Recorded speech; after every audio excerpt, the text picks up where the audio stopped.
Welcome to the Moms of Tweens and Teens podcast.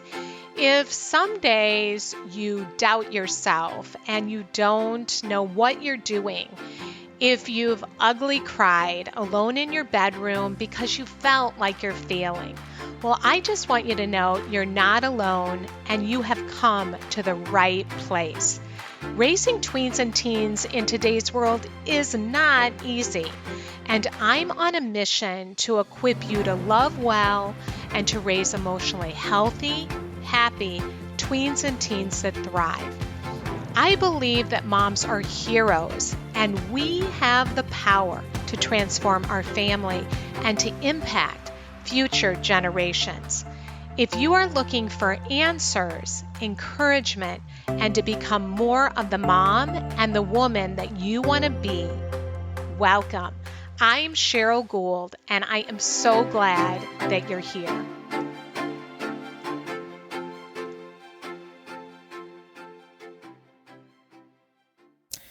Hi there, friend. Welcome to the show today. And I just have to say, I am so glad that you are tuning in and spending time with me. And you're going to be so glad that you did today, because as women and moms, we have a lot of power and influence. We are leaders. Even though you might not think of yourself as a leader, you are. We are the CEOs of our homes, and we have these beautiful feminine qualities and gifts inside each one of us. But rarely do we talk about the feminine gifts. We hear about the masculine when it comes to power and being influential, but we tend to undervalue or overlook our own feminine power and influence.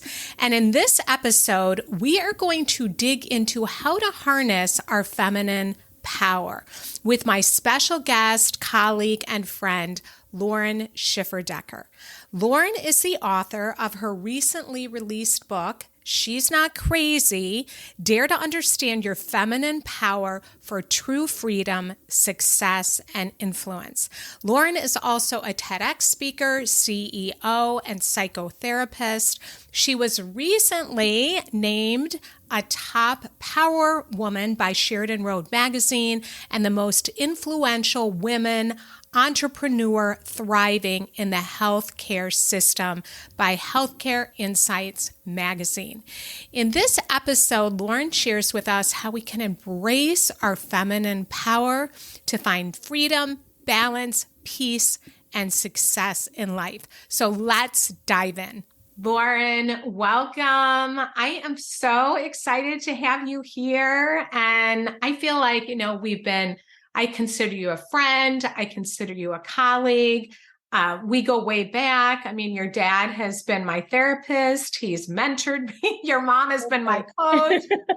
We've talked about growing our businesses and, been on retreats together. Yeah. And I just feel like it's like homecoming time, having you on here. I feel the same. It is so sweet. And it's just so fun to watch you grow and helping all these moms of teens and tweens. And you started it before I even had kids. So it's kind of wild that now I have my own teens and tweens. So it's crazy. Yeah.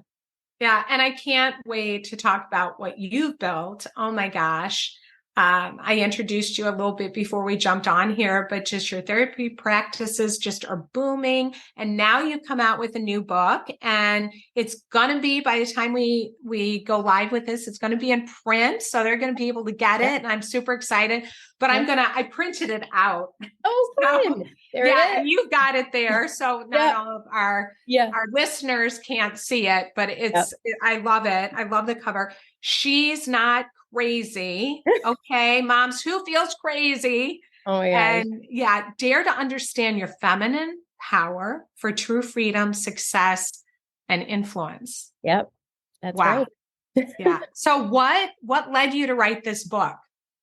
I think like so many people, I've always dreamed of writing a book, but I never knew what would be the topic that really grabbed me.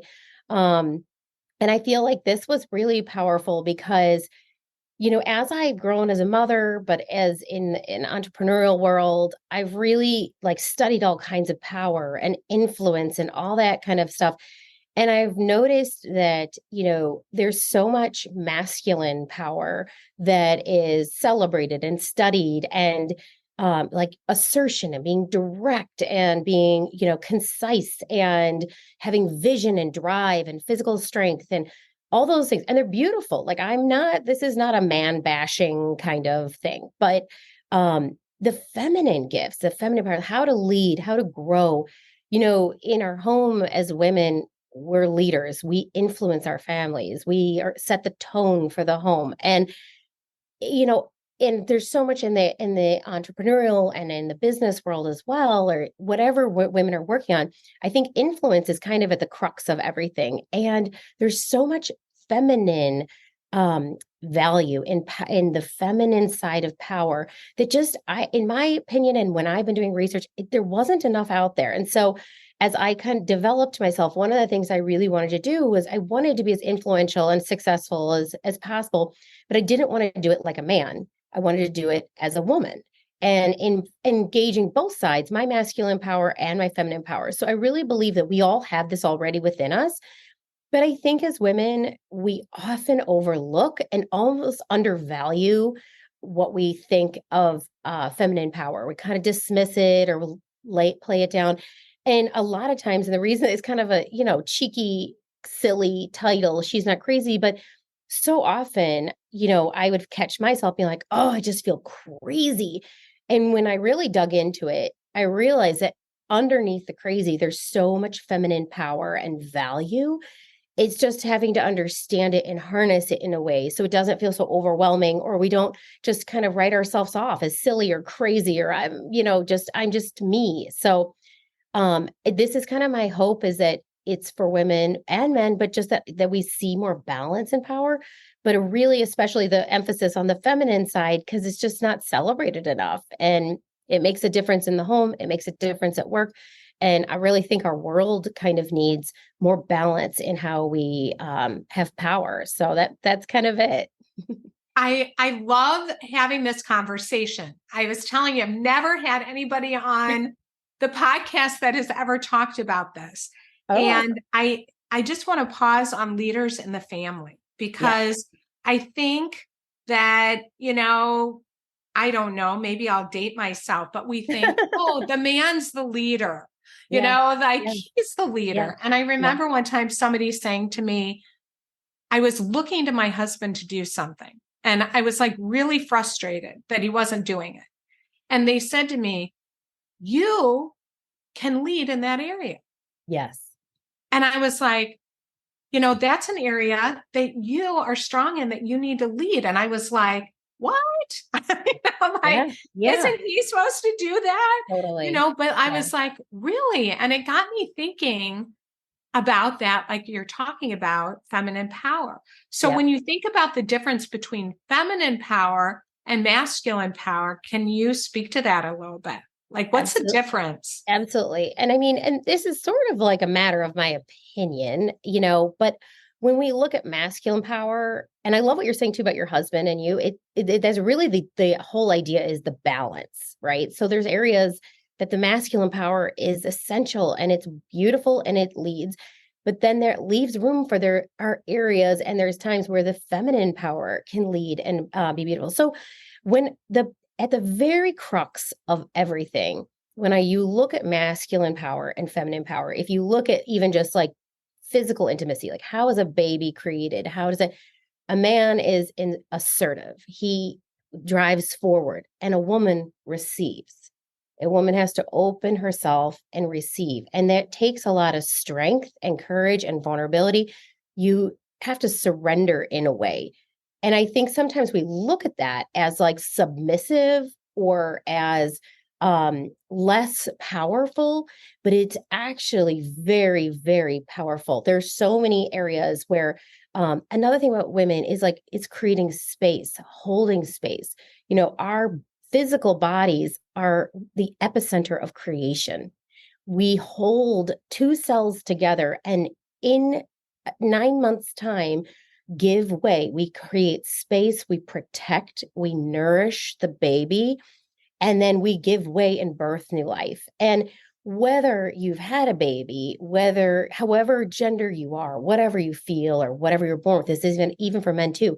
At the crux of women's feminine power is receiving and giving birth to new life, where we can do that for ourselves. We can give birth to ourselves. We can give birth to new ideas. We can give birth to our children's dreams. Like there's so many ways. And it is very, very powerful when we have used someone who listens. It's a receiving kind of power, listening, absorbing, being with someone, sitting with them while they're in their pain, and not like masculine power will be offering solutions, right? A feminine power says, I can hold your hand while you cry and cry with you.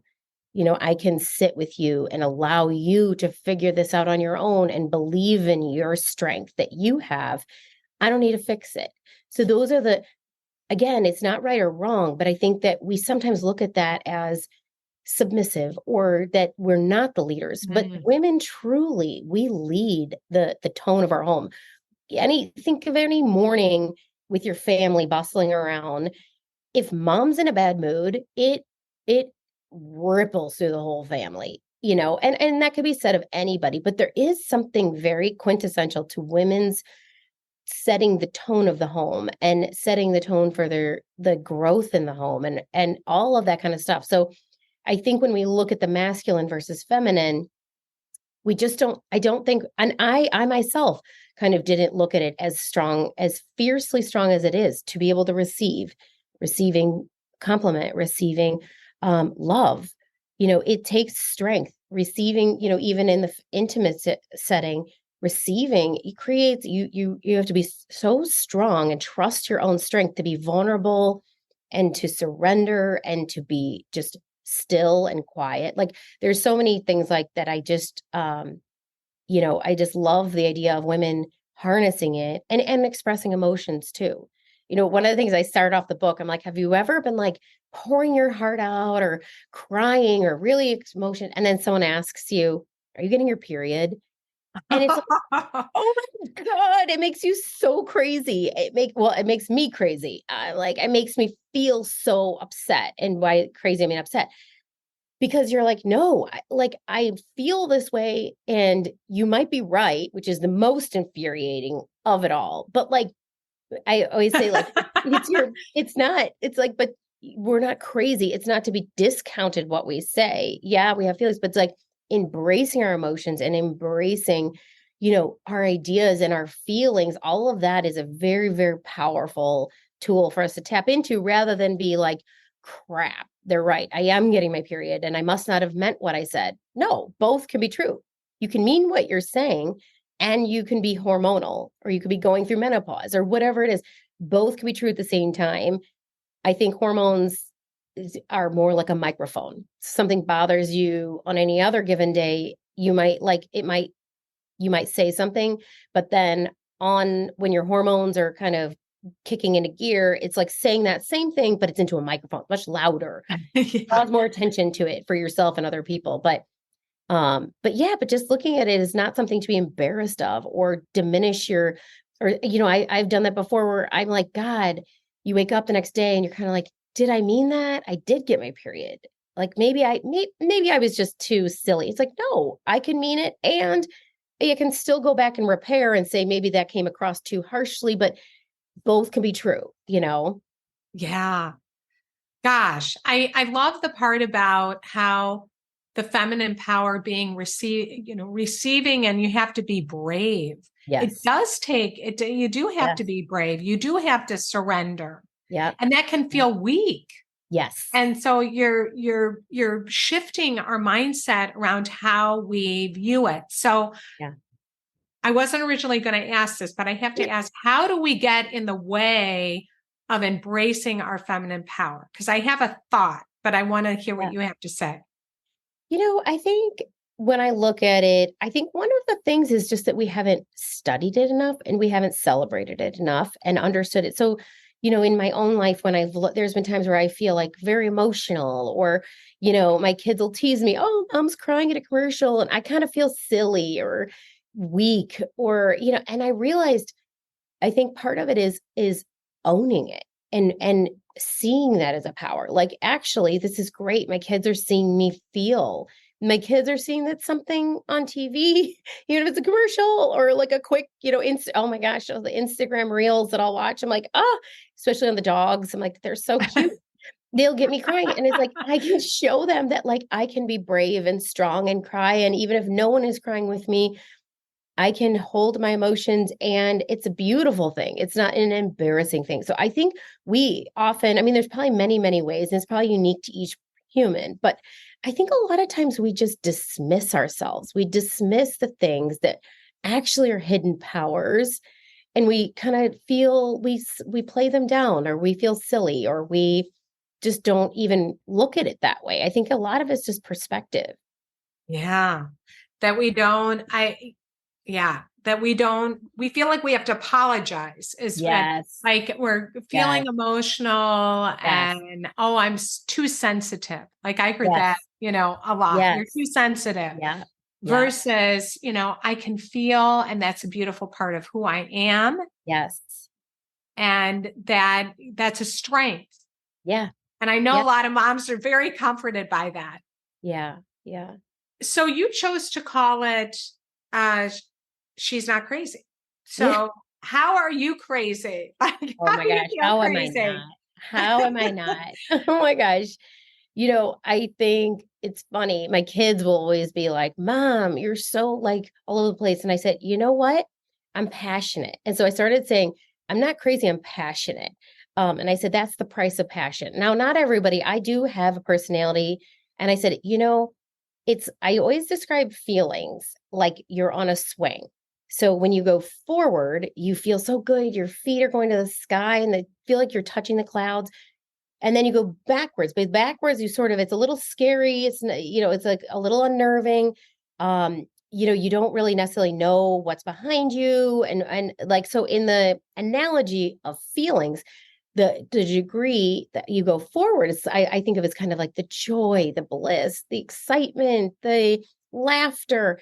And then the backwards is the sadness, the fear, anxiety, the all of those feelings that we tend to not want to feel. I do believe all feelings are good. I don't have good and bad, but there are ones that we tend to want to experience. There's ones we tend to not want to. And to the degree that you swing backwards is the degree you swing forward. So if you swing a little bit backwards, you swing a little bit forwards. And if you swing really, you push really far and you go really far backwards, that's when you get up to the top, where you can either like flip off, which is always what I did when I was a kid, or you just see your feet and you feel like you're touching the sky. So one thing I noticed is like so many people when I work with people and the clients, and so many people are so afraid to go backwards that they're just Uh-huh. sitting on the swing. And they're going, why am I not going forward? Why am I not feeling that joy, the aliveness, the excitement, the passion, all of that? And they just want to go forward, but you can't. Swings don't work like that, and neither do feelings. And so when I explain to my kids, I'm like, I'm not crazy. I'm passionate. So it means I swing far back and I swing far forward. So when I'm happy, I'm really excited and happy and I laugh. And when I watch something that makes my heart tug, I cry. And then when I get upset, I get really upset. I feel very scared. I feel very angry. So and I do believe in balance. Like I try not to just, unleash hell when I'm in a bad mood, but I do feel things deeply. And so when I started shifting that for kids, and then I say to my kids, I'm like, but I like that about myself because I like going forward. I like that. And not everybody needs to swing that far. That's up to each and every human on the planet to decide what they want to do. But I will say this, I think when we call it crazy, it feels like there's something wrong with us. And I have Mhm. felt that way. I mean, I feel crazy all the time. It's why I named the book that. I mean, this book is for everyone, but this book is for myself too. I'm doing my own work through the book. And it's like when we call it crazy though, it just diminishes the power. It diminishes the beautiful gifts. And when I called it passionate, I'm like, oh, this is just the price of passion, to the point where my kids are like, just the price of passion. They think it's so annoying. But it's me talking to me. I'm actually not even talking to them. I'm talking to me because I am like, I'm not going to feel embarrassed or silly or diminish it, like in saying, I'm just crazy. Oh, mom's just crazy. Like, no, mom's just having a day. Mom's having her feelings, but mom's also got a big heart and then can listen to you when you're having a day because I know what it feels like, So I think it's just reframing it all and kind of moving away from, we're all busy. Every one of us, I think we are all busy and we all get fried and we all have ways that we love our families. We love the people in our life and we put ourselves second. We put ourselves last. And then we have very little to give. And so that's been another kind of piece of it for me too, is like, how do we set ourselves up so that we are able to give our best, but also not just in the deficit of our own mental wellness, we giving from our best self, Yeah. Gosh, you said so many good things. I've been taking notes. I told you I'm passionate. Yeah, I love holding it like I'm passionate, and there's a deadness. And you and I know, we've been trained this way where if you shut one emotion down, you shut them all down. Yeah. And I know that certainly was true for me. I didn't want to feel my anger. I didn't want to feel my grief and sadness. And so I shut it down. But then once I started feeling it, and I see this, and I know you do too, you see this all the time in your practice, when you really start coming alive, when you let yourself feel those emotions. Yeah. And I have somebody that's actually on my Moms of Tweens and Teens team. And so she's been working on her feelings and emotions. And she said, oh my gosh, now I'm laughing more than I've ever laughed. Yeah. But we're scared to go there. We hold ourselves back. Like I'll start feeling something and then it's like, oh, I don't want to feel that, so then we pop back up. But really we need to give space to those feelings. Yeah. And they need attention. Yep. And so what I hear you is this aliveness, like you want to be fully alive. And do you think that's part of the reason that you've been able to be as successful as you are? Because how many therapists do you now have, and how many practices have you opened in Chicago? We've got 4. We're opening Evanston like any month now. So I think we're probably around 70 therapists, and we have 2 nurse practitioners that do medication. So, in growing, I mean, I probably am north of that number, but yeah, we are busy. We got a lot going on. And I think, I do think the aliveness and the passion help fuel a lot. And it also can be what gets in my way too. I am my own best, like my best asset, and I'm my worst asset. So it's like for me, not letting, when I get discouraged and when I get upset or when I feel down, not letting it completely consume me, because I can kind of just want to hide or go away. And I think I love what you were saying with the swing, because I think that about the feelings that you were saying, that we're all feel scared to feel the grief or the sadness, and I do too. And I think not every day we swing full swing. That's the thing I like about the swing is like, if you're sitting and you feel kind of dead, part of it is just feeling a little, maybe, no one starts off the swing unless someone gives you an underdog, which is fun, but that's not really like life.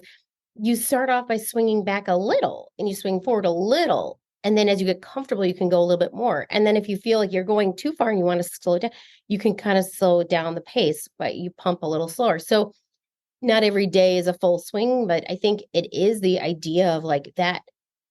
I wouldn't trade all of the dark, hard feelings that I don't enjoy. I wouldn't trade them, because then the price of feeling alive and happy, and like when I laugh hard. And when I when I cry, I cry. It's like, and when I'm having fun, I feel very engaged, and I'm able to get a lot done, and I'm able to like touch a lot of people. And that, I think, is the upside of the aliveness. And I think when we call it crazy, I think when we say, oh, you're just crazy or you're being crazy, it keeps us sitting on that swing. It deadens us, because no one wants to be called crazy. No one wants to think that about themselves. So if we can look at it as like, oh, I'm a woman and I'm embracing feminine gifts. I'm embracing my feminine power and influence.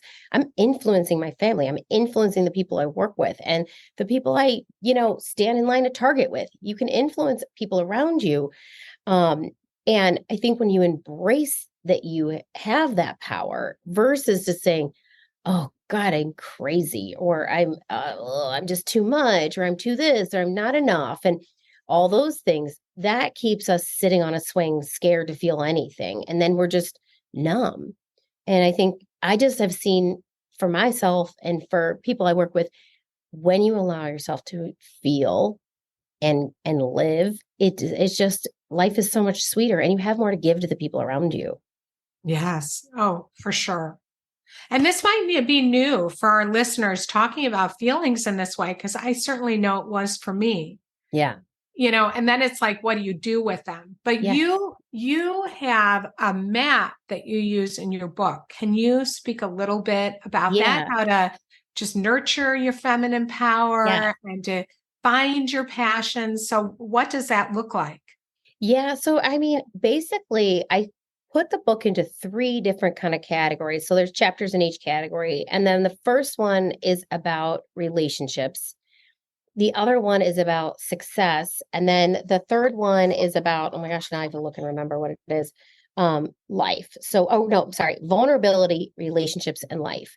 And Okay. so each of these chapters, I kind of give steps and ideas and a lot of vulnerable stories and examples from people um, about what that looks like. And being vulnerable is kind of the first step. Brene Brown is like, everyone's hero and mine, especially. But showing that vulnerability is a feminine thing. You're opening. It's like a receiving. It's you're have to stand in your own strength to be vulnerable.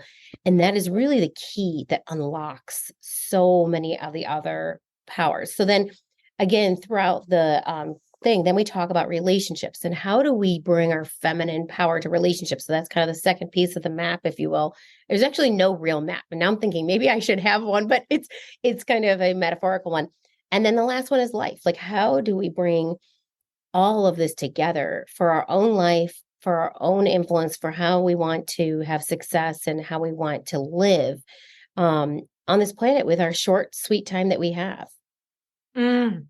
That you start with vulnerability is so good, because I think that's the connection with the feelings Yeah. and the feminine power, and feelings are vulnerable. It Yeah. does take courage Yes. and vulnerability, and then to figure out like, how can I, and that's the heart of connection. Right. Exactly. We can be on the surface all day long, but if we're not real, if I'm not saying to you, when you said that, I felt hurt. Yeah. Yeah. Then I'm gonna hold a grudge, Yeah.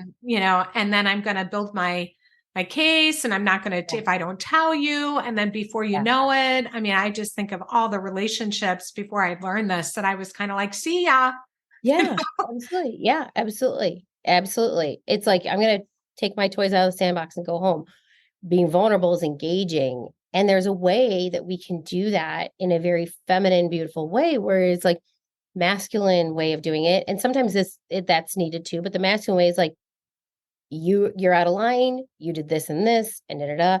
The vulnerable, feminine way of doing it can be kind and gentle, but still honest and strong and bold. Like, when you said that, I kind of felt like you were putting me down, or I kind of felt silly and stupid when you said that, or, you invited these people to lunch and I noticed I didn't make the list, and I'm sure it wasn't meant to be. You didn't do anything illegal. You didn't do anything wrong. You can have lunch with whoever you want. But I have to tell you, like, it, for me, it felt really sad to not be there. And when I saw that post on it, Facebook or Instagram, I just thought, oh, like, why not me? And I just wanted to share that with you. You don't have to explain it, but I just want you to know that.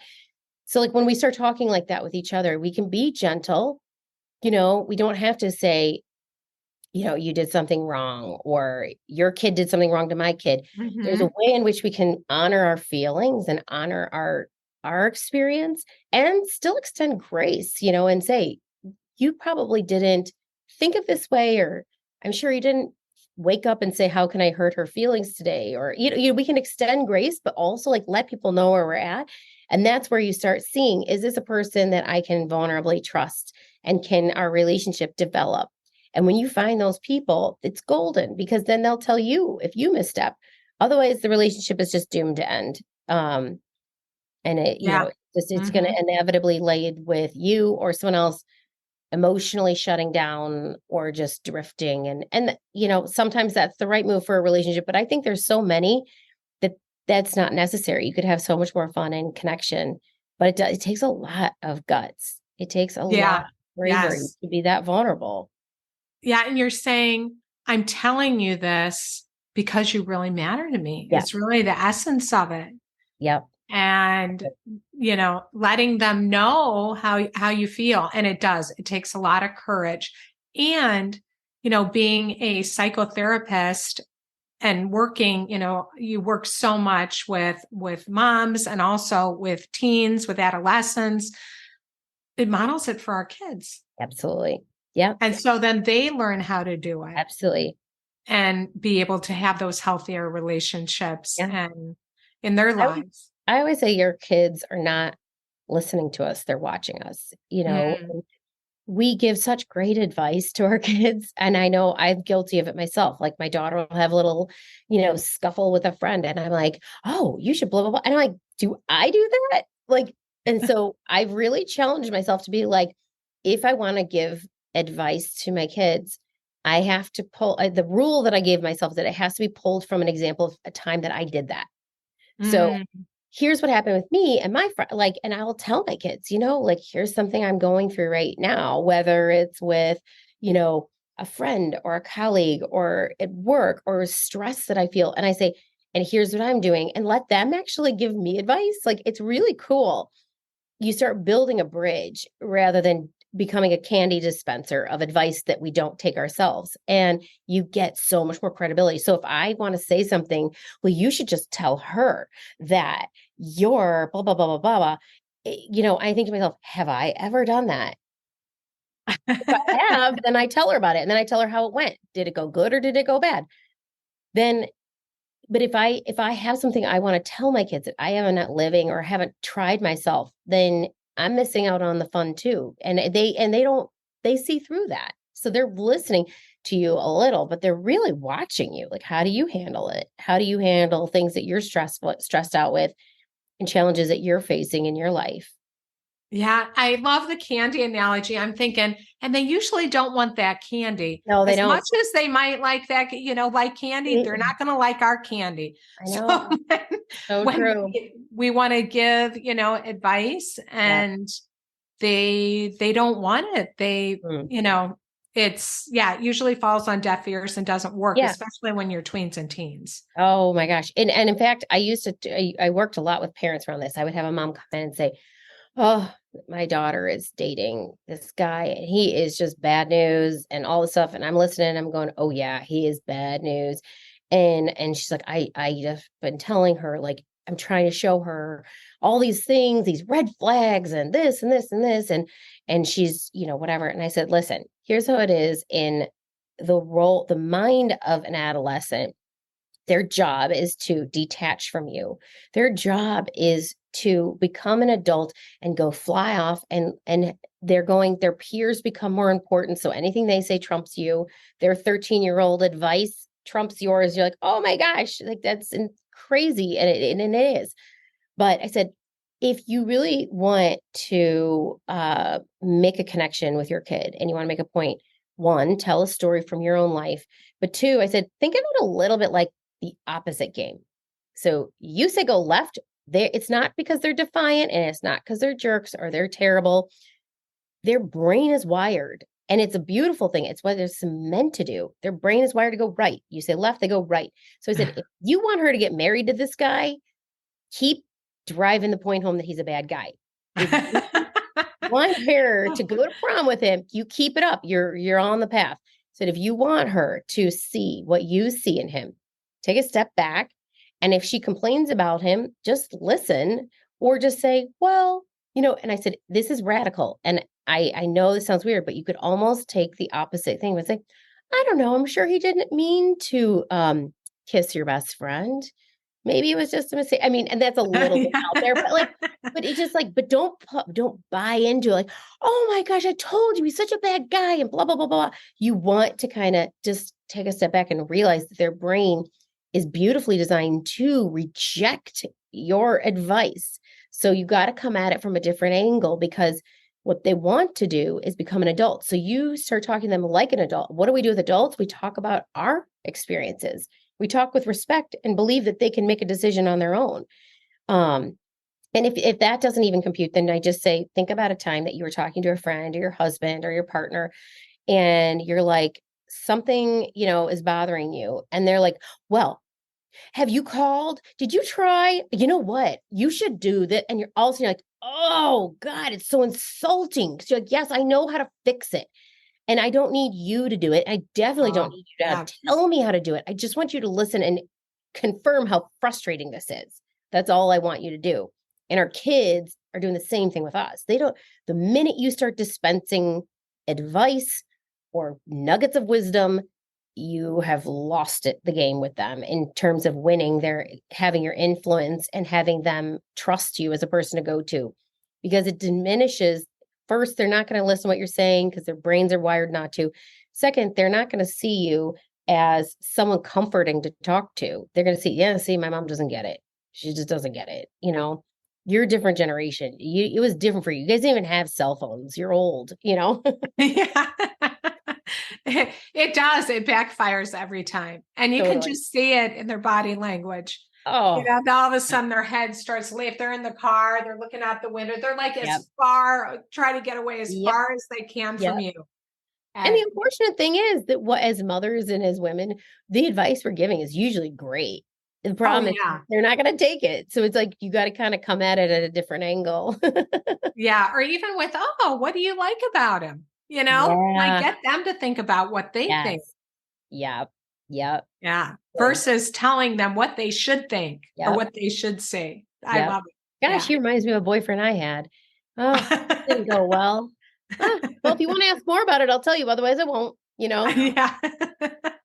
And then they'll usually say, no, I don't. I hate that. And then, then they, if you say, okay, they'll usually come around and say, well, what did happen? Yeah, totally.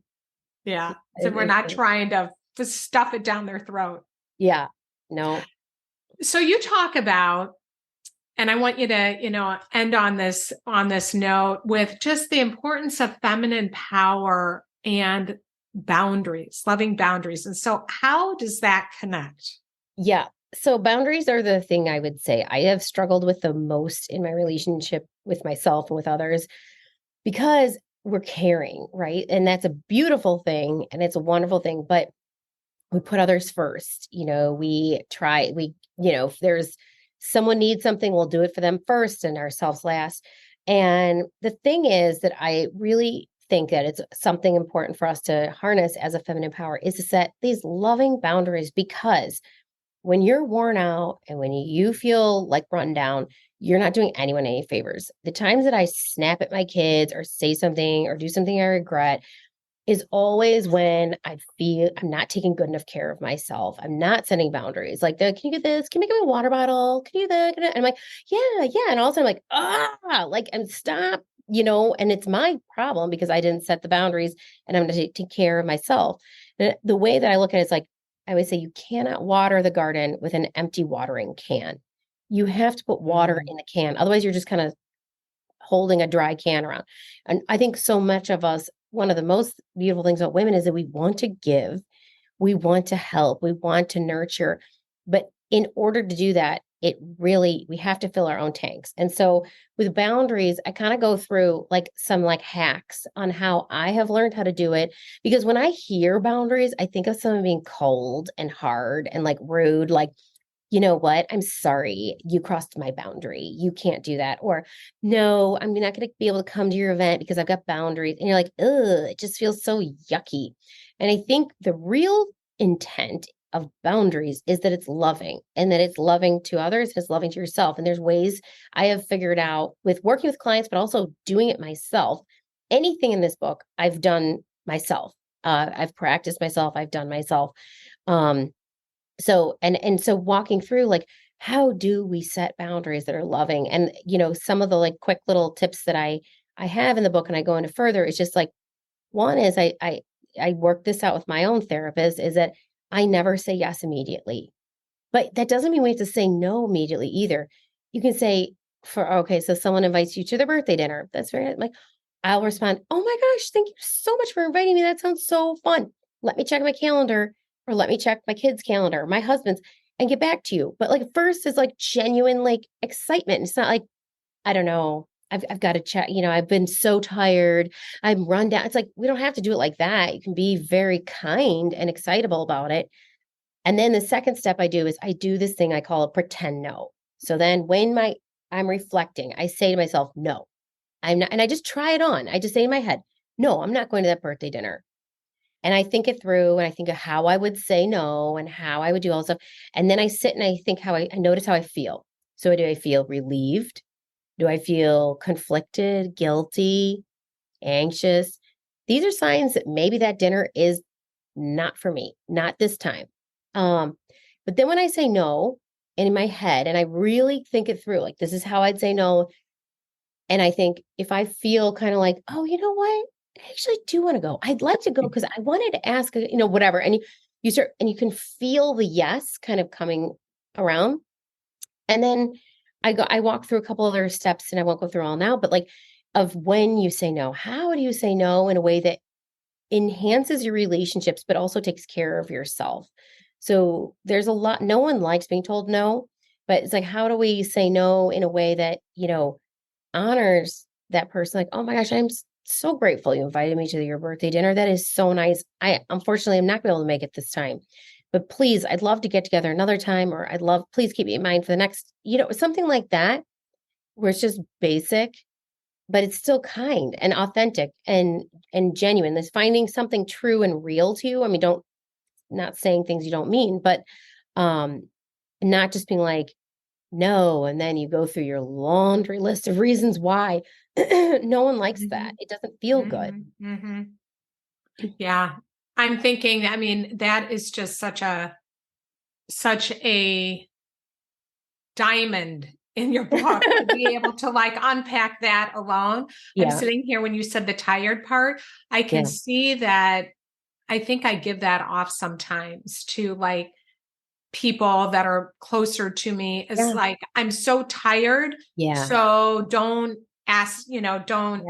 me like, Yeah. oh, I'm so busy. I'm so Yeah. tired Yeah. Yeah. versus just having the boundary, because if I'm tired and I'm exhausted, then maybe they won't be upset with my no. Absolutely. And so Absolutely. it's just interesting how you slowed that whole process Yeah. down. And Yeah. I was like, well, thank you, Yeah. because that Yeah. helps me like, oh, that's what's going on versus, no, I need to take care of myself. Absolutely. Well, the funny thing is that if you don't, this is the last part of the boundaries thing, is if you don't set your own boundaries, your body will.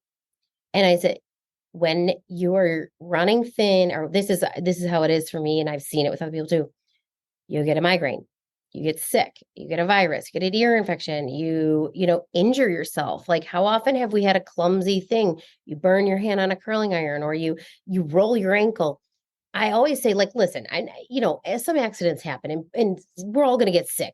It's not to make it bad, but what I do is I make it curious. I always go, whenever I get sick, I always go, I wonder what this is about for me.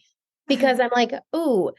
And one of the keys that I always say is like, if you're really struggling to say no to something and you start thinking almost a fantasy about getting the stomach flu, that is a good sign to just say no. Because I've literally gotten the stomach flu when I couldn't say no. And I was 8 months pregnant and it was a work deadline. And I really did not feel like I had the power to say no. And my body shut down and I was vomiting all night. And I swear, yes, like, I'm not trying to say viruses and sicknesses aren't real, but there's an emotional component. Like, just be curious when you do that, or if you're tired all the time, you're saying that, it's like, then it's kind of like it's a less direct way, or I'm so busy, and we all say that, and I know, but like, it's sort of a less direct way of saying, I don't think I can commit to doing much more versus, just, oh, I would love to, but I right now just can't. And the biggest thing with boundaries, when we say no, this is a big thing for me. Let your no be enough. You can be kind and let your no. When you give the reasons why, it's generally really insulting. Like if I think about like we do it to be kind, right? But like when someone's like, "Oh my gosh, thank you for inviting me to your birthday dinner," but my daughter has band practice and I've got a driver, and you're like, "What?"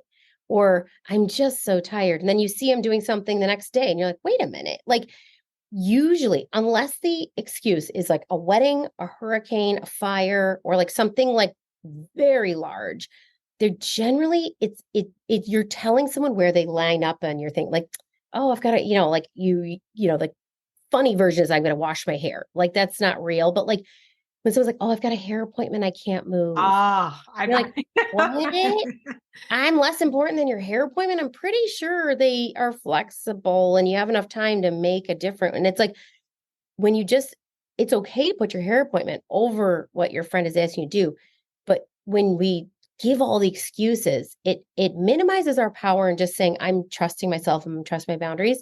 Say, it's not going to work for me. You also invite them to help problem solve. So, oh, I can't come to your birthday dinner because I've got to drive carpool. Oh, my friend Peggy can drive. That's great. You can come. She'll drive your kids. Now what? Now what do you do? Because yes, yes, it yes. invites people to poke holes, and not because they're bad, and not because they're manipulative. It's just if you're throwing out problems and they throw out a solution, now what? Now you say, well, actually, I just don't want to come. Now, Yeah, or, yeah. it's like, I think I'm coming down to something. It's like all of a sudden it's like, so when we just let our no be enough, that's saying like, I'm, trusting myself and, I'm sorry, it's just not going to work for me tonight, but I would love to see you. And I'm so honored you invited me. And oh, will you send me pictures? I'm going to have FOMO. I'm going to miss out. And that may all be true. You can say no, but you don't give a lot of detail. Like, oh, I have this really big orthodontist appointment for my kid. I just can't move. Yeah. It's like, feels terrible. That is so good, Lauren. Like thinking about how we can do that. We just give so many excuses and Oh, it can be insulting and hurtful. And we yeah. don't think about that. No, right. Yeah. Yeah, you're So just like, I'm just so tired. And you're like, but yeah, you went to lunch with someone else yesterday. So were you not tired then? It's like, it just kind of like, again, we don't mean to do it. We mean well, but it's honoring that feminine power saying, I have boundaries and I have to take care of myself. Whatever that looks like doesn't need to be privy to the person that you're saying no to. It's better for them too. yeah, totally. Yeah. Yeah. So good. So tell everybody, because I have to get a copy of your book. It's going to Oh, be out yeah. by the time Yes. we broadcast this. Yep. Where do they find you? Where do they get your book Yeah. and Well, connect with you? it's really easy. The book will be on Amazon and Kindle. So I think you just go to Amazon, put in She's Not Crazy or my name, which is She's Not Crazy is way easier because my name is so long. And but yeah, and then you can order the Kindle version or paperback. They're pretty cheap. And I think and the other thing is all the proceeds go towards our nonprofit. So we have scholarships for people who can't if their insurance doesn't cover therapy or we have people in need, we give scholarships. So all of it goes to our nonprofit, which is Inspire Change for Mental Health. So, even if you don't really like the book or you don't use it and but you buy it, it's going towards a good cause. So hopefully that's enough to, you know, whatever. But yeah, so I no, love that you're doing that with the proceeds to your book. yeah, yeah, it'll be You're fun. amazing. And you give Oh, back. So yeah, I thank tried. you. Yeah. Yeah. Oh Thank my you, gosh. Lauren, Well, for thank you coming so much. on. Yeah. I just love having you on. We'll have to have you back because there's so many things. I mean, mom guilt came up for Oh me and yeah. Oh how yeah. you grow a successful business and you're a mom. I mean, so much, Yeah. but I wanted Absolutely. to get the word out about your book. You. And That's so sweet. I know that it's going to be super helpful to moms. I hope so. Thank you. Well, thank you so much for what you're doing too. I know you've got such a beautiful community of moms, and I think it's so cool that everyone's just trying to do their best and come together. I think women are better together. So you're rocking. Keep it up. Thank you. We are better together for sure. Yep. In our feminine power. Absolutely. Yeah, totally. Yay. Well, that's it for today. And I just want you to know how much I appreciate you. I so appreciate that you are here and that you listen in and that you're a part of Moms of Tweens and Teens in our community. And if you have a friend that you know could benefit from what we're doing here, please forward this podcast episode, share with her about momsoftweensandteens.com. If you have not checked out our website, I encourage you to go do that, momsoftweensandteens.com. We have so many exciting things for you. My team and I are working madly behind the scenes. We are going to be reopening Mott's University with so many resources for all of you to support you. I am going to be doing a whole workshop series next month. So make sure that you get on our newsletter list.